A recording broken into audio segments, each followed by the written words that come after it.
आज हम बात करेंगे कि सेल्स टैक्स के अंदर जो सस्पेंशन है और ब्लैक लिस्टिंग है वो कैसे होती है, उसको नुकसानात क्या होते हैं, उसको ख़त्म कैसे किया जा सकता है। तो सबसे पहले वो ये है कि अगर कोई भी बंदा जो है वो सेल्स टैक्स के फ्रॉड के अंदर इन्वॉल्व है, वो इस तरह की जो है वो फेक और फ्लाइंग किस्म की इन्वाइसेस इशू कर रहा है, वो फिजिकली सप्लाई ऑफ गुड्स जो हैं वो नहीं दे रहा लोगों को, खाली कागजी इन्वाइसेस जो है वो इशू करता है और उसके अगेंस्ट जो है वो लोग जो है वो अपना इनपुट जो है वो एडजस्ट करके जो ज़ाहिर एक्सचेकर है उसको नुकसान पहुंचा रहा है। तो अगर कोई भी ऐसा शख्स जो है वो एफबीआर या किसी भी रीजनल टैक्स ऑफिस के नोटिस में आता है तो उसके खिलाफ जो है वो कार्रवाई की जाती है और कार्रवाई के तौर पे उसे सबसे पहले जो है वो सेक्शन 21 और रूल 12 के तहत जो है वो सस्पेंशन का ऑर्डर दिया जाता है और उसके साथ ही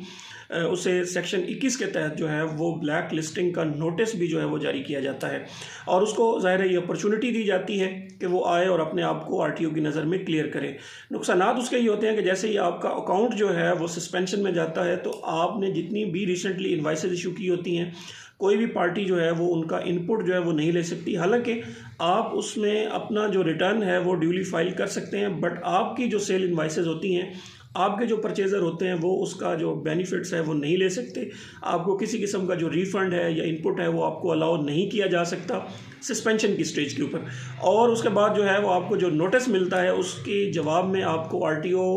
इन्वेस्टिगेशन ऑफिसर के सामने, असेसमेंट ऑफिसर के सामने प्रेजेंट होना पड़ता है, अपने आप को क्लियर करना पड़ता है और अगर आप अपने आप को क्लियर करते हैं तो आपकी सस्पेंशन ख़त्म कर दी जाती है, अदरवाइज़ आपको ब्लैक लिस्टिंग की तरफ ले जाया जाता है।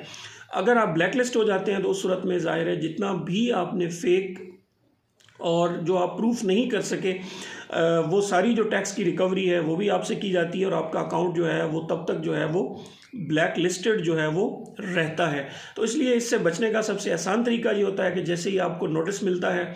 उसके बाद जो है आप फ़ौरन से जाके आरटीओ के साथ रब्ता करें। उनके जो इन्वेस्टिगेशन ऑफिसर हैं, असेसमेंट ऑफिसर्स हैं, उनके सामने जाके अपने आप को क्लियर करें और क्लियर होने के बाद अपनी सस्पेंशन को ख़त्म करें। अदरवाइज़ अगर आरटीओ जो है वो इससे सेटिस्फाई नहीं होता तो आपके ऊपर जो है वो ब्लैक लिस्टिंग के जो ऑर्डर्स है वो जारी कर देता है, जिसके बाद आप जाके अपील में जा सकते हैं। इसको अगर हम थोड़ा सा कंट्राडिक्टरी देखें इस पूरे प्रोसीजर को तो बहुत सारी जो कोर्ट्स हैं जब आप उनके ऑर्डर पढ़ते हैं तो उसमें ये बात बड़ी वाज़ेह है कि एफबीआर ने